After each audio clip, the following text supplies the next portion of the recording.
guys, it's Dani, and welcome back to another video. Finally, it's been so long. I was traveling Europe for 7 months, and in the past 3 months, since I released my last video, I ended up coming to a hostel that I really loved in London, and so I decided to really prolong my stay for, literal months. When I was there, I decided that I wanted to really be present in that space, so I took a break from content creation, took a break from, any responsibility that I've had in the past, year. Anyways, point is, I've experienced a lot, I've learned a lot, and I hope you guys have just as much as me done that. So I thought it would be very fitting today for us to do 22 things I've learned in 2022.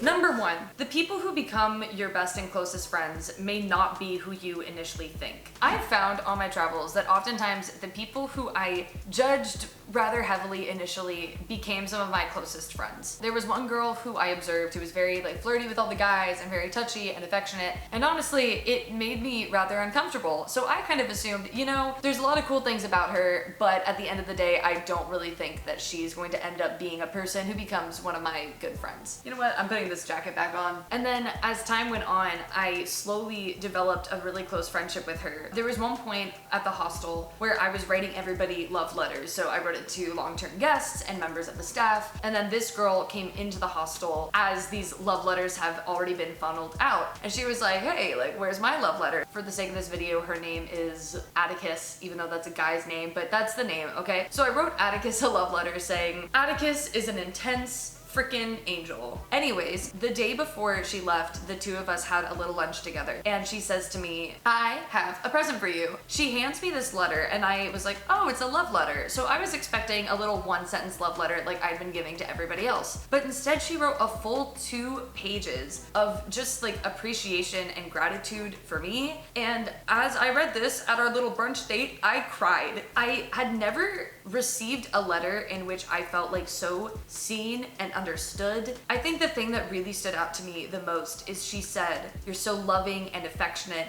and when you give people hugs and really act with an open heart, it makes you one of the bravest people I know. Wow, to have someone say to me, the fact that you're so loving is brave. It just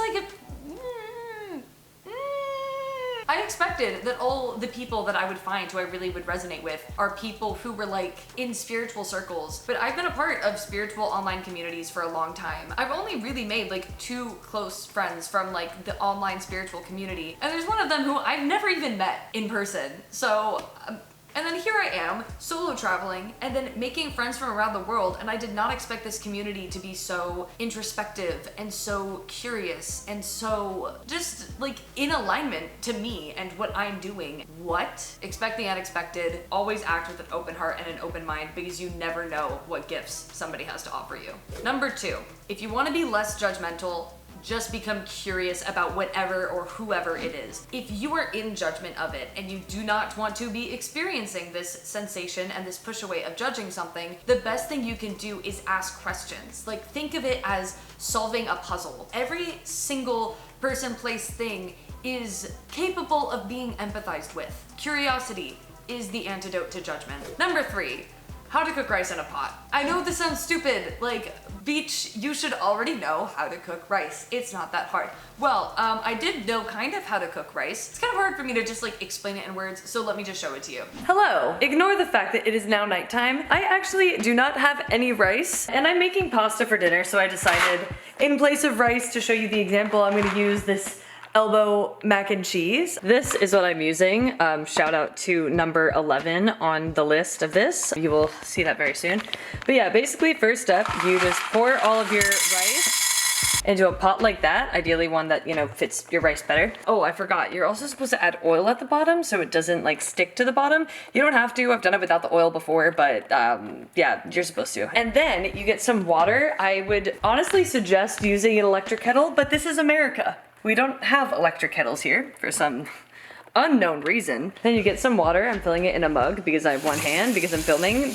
Don't look at the dirty dishes in the sink. What are you doing? That's none of your business. Anyways, we have our glass of water, and basically, oh wait, hold on. Let me just turn off the sink real quick. And basically what you do is you fill the water until it just goes just above the, not macaroni, the rice. So it'll be like that much water over. Then you go and you get a lid that fits over your pot. You put it over while it's hot and boiling, and basically the steam from the top cooks the rice at the top, and as the water goes down, you just keep checking on your rice. You take a spatula like this one, and as it's cooking, you will lift off the lid, and you'll go to the bottom of the rice in the pot, and you'll peel back to see if there's still water at the bottom. If there's still water at the bottom, it still needs time to cook, and you're gonna keep cooking it, and basically you cook until the rice is done. The reason this is so good is you never have to drain the water for your rice. Some people may complain that the rice is not washed. Honestly, screw you. Yeah, so that's how you cook rice in a pot. It's really easy peasy lemon squeezy. Yep, goodbye. Love you. Number 4, insecurity is not always something that you have to heal from. I know this sounds so silly and also so like contradicting. It contradicts a lot of things I've said in my previous videos. But one thing I've really found since connecting with more and more people is that there are some relationships where I feel totally confident and secure. I'm able to state how I feel openly. I'm able to express my affection towards someone easily. And then there are other situations and other friendships where I feel a bit more insecure. And if we just blame all of our insecurity on us and say, well, I'm just insecure, I need to be more confident, I need to be transparent anyway, sometimes we're insecure because we're legitimately in a relationship or in a situation that isn't safe. Sometimes our insecurity is not a sign that there's something wrong with us or something within ourselves that we need to fix or we need to heal. Sometimes I believe that insecurity comes up because of the fact that we are legitimately in an insecure relationship and in an insecure situation. Let's say you're in a relationship and you really love this person, you know what you want, they know what they want, but at the end of the day, what the two of you want simply isn't compatible, but you're staying in the relationship because you get love and affection from them, you get a lot of your needs and your desires fulfilled through this other person. However, the fact that you want different things, the fact that you have certain incompatibilities makes it where the relationship cannot be secure. Because in order to be in the relationship, you both have to give something up that you both deserve to have. So in that situation, neither of you is going to feel fully comfortable and confident in the aspects of your life or in the relationship that really matter. Number 5, the Schengen Zone. You would be shocked, especially for Americans, because apparently everybody in other countries knew about this. Essentially, the Schengen Zone is made up of pretty much every European country you can think of, except for most like further Eastern European countries and the UK and Ireland. Every other country is in the Schengen Zone. And within the Schengen Zone, you have 90 days out of a 180-day period to be there. I didn't know this. So when I was traveling, I did some very lazy research and I looked up how long can I be in Denmark? I can be in Denmark for 90 days. That's great. How long can I be in Sweden? I can be in Sweden for 90 days. This is perfect. Except it wasn't, because I didn't know that my time in Denmark and Sweden and Norway and Greece and Italy and Germany were all adding on top of each other. I had plans to go to Amsterdam, but I could not go to Amsterdam because my time was up. So I was in London. Thank God London wasn't in the Schengen Zone, because otherwise I would have been what you call fucked. But yeah, I'm very glad I learned that now, because now in my future travels I know how to plan how much time I'm spending in each location. However, beforehand I did not. If you want to be like me, you should know about the Schengen Zone. Number 6, the best way to fold fitted sheets is to do it over your head. Roll the clip. So, the way I fold fitted sheets over my head is first things first. Why are these fitted sheets so weird? Have them like this, right? Grab it in these little corners. Then, you put it over your head like this.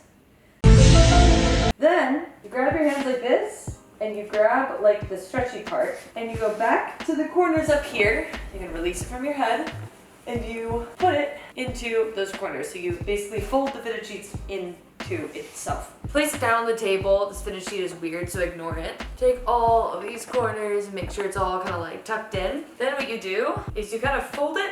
The first time I saw someone do this, I was like, this is way more effort than it's worth, but at the end of the day, it's actually really easy. Then you grab your other corners, you fold it in half again. It's gonna look something like this, but do not worry, it gets a lot better. You fold these sides on top of each other like so, and then you kind of flatten it all out. Take your hand in the middle, fold it in half to the other end, flatten it out again, and then you fold it into thirds, and voila, you have a beautiful folded fitted sheet. Number 7, Traveling alone is both less scary and less expensive than you may think. I'm not saying that traveling the world or traveling to another continent is necessarily cheap by any means, but in a lot of cases, the most expensive part is getting there and getting back. There are ways that you can really make your money stretch while you're traveling, and you don't necessarily have to give up awesome experiences to do it. A lot of people who have remote jobs will just kind of like travel full time while they make an income and build wealth, which is freaking crazy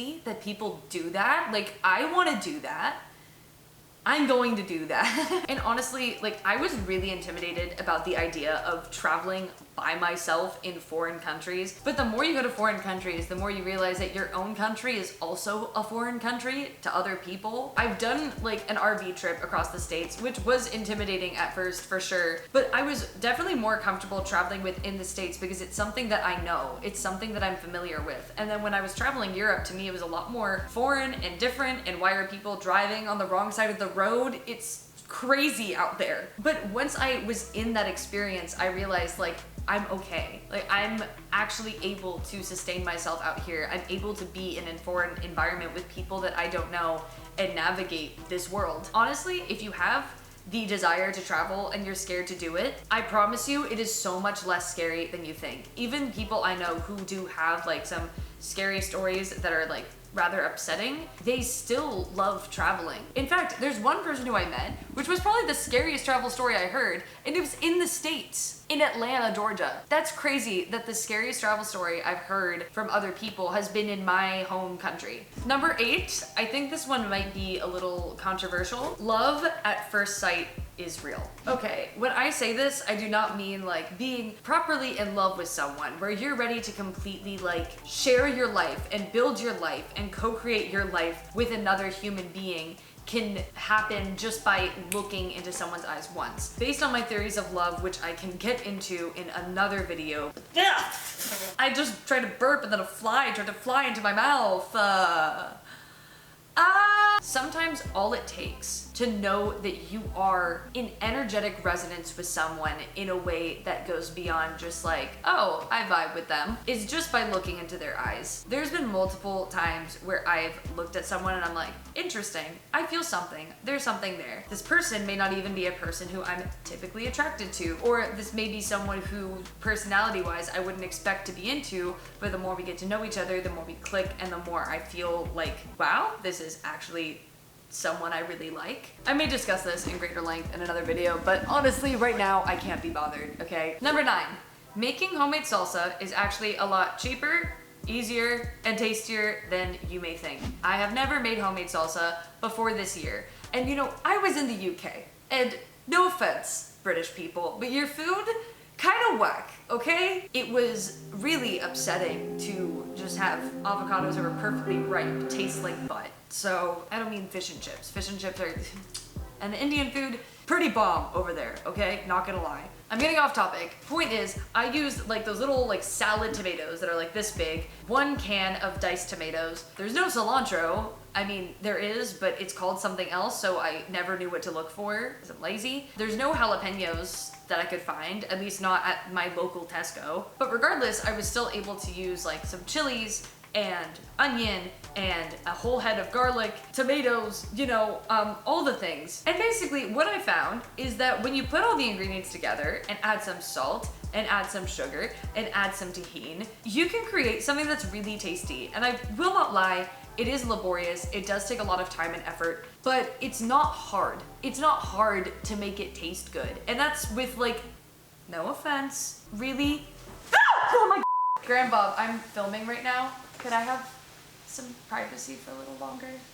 Yeah, sorry, that scared me. I was not expecting anybody to come in the house. Oh my god. Thank you, Grandbob.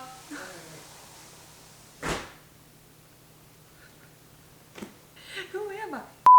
If you want, I could do like a little recipe of how I make my salsa. It's not the best salsa in the world, but honestly, it is plenty good considering that I'm not necessarily using the proper ingredients that you'd use if you were like in Mexico or in California. But regardless, it's really fun, it's really tasty, and I love it. Number 10, the best way to really get to know who you are is to see how you feel act and think when you're around other people. Obviously, I have advocated a lot for taking time to yourself. I mean, I literally moved to Delaware, no offense Delaware, for 6 months to live alone in a house and do nothing except to just see people when I go to the grocery store. And I did it on purpose. I did not do it on accident. It was just me and my cat. There are videos of me in that time. Did you see how pale I was? I never went outside. During that time, I got to know myself really well, and it was easy for me to be, you know, myself, because there's nobody observing me, there's nobody I'm interacting with. But also, because of the fact that I'm always by myself, there's nobody in my environment that's triggering me. There's nobody in my environment that's inspiring any aspects of myself to see the light of day.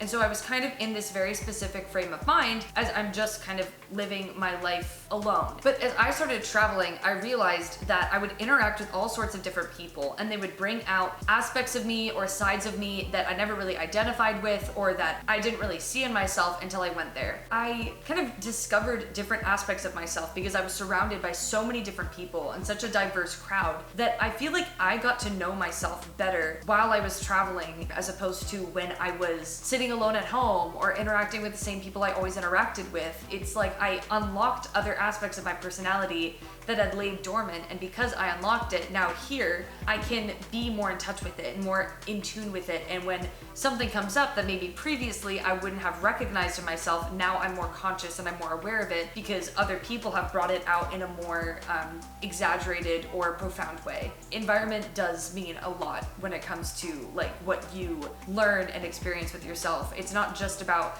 sitting inside and meditating all day and journaling and figuring everything out from like just the internal level. The external is a really big informer of the internal and vice versa. Number 11, celiac disease is not just like a gluten allergy. It's actually a disorder that affects your health, and it's actually a lot easier and most of the time equally as tasty to make things without gluten. I met like multiple people on my travels who have celiac disease, one of which who I became really close to. And I learned that it also it affects your intestinal health, because when you ingest gluten, it doesn't just attack the gluten, your body actually kind of attacks itself. And so your intestines kind of can't absorb micronutrients or nutrients the same way that it would. And so it can affect your long-term health. And even having like a slice of pizza or a croissant can actually mess up your health for months. And if you ingest it often enough or don't know you have it, it can like shorten your lifespan because your body is not picking up all the nutrients that it needs to do its thing. So now that we are halfway done with the points, I want to do a quick little interlude to say, if you haven't already, please like this video. It really helps with the algorithm. If you're interested in subscribing and haven't yet, I highly suggest subscribing.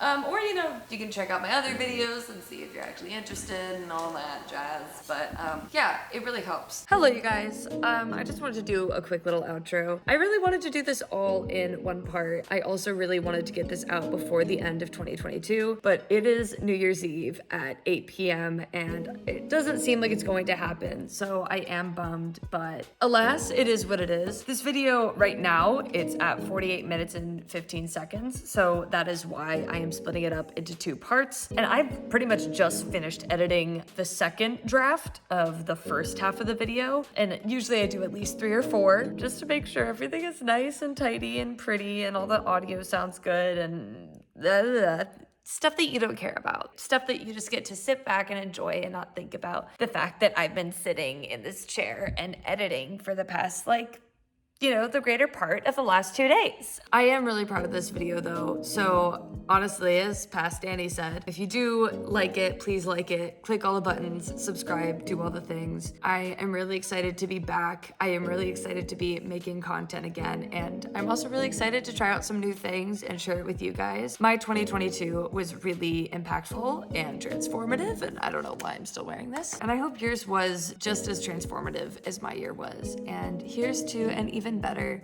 2023. Happy New Year. I love you guys, and yeah, ciao ciao.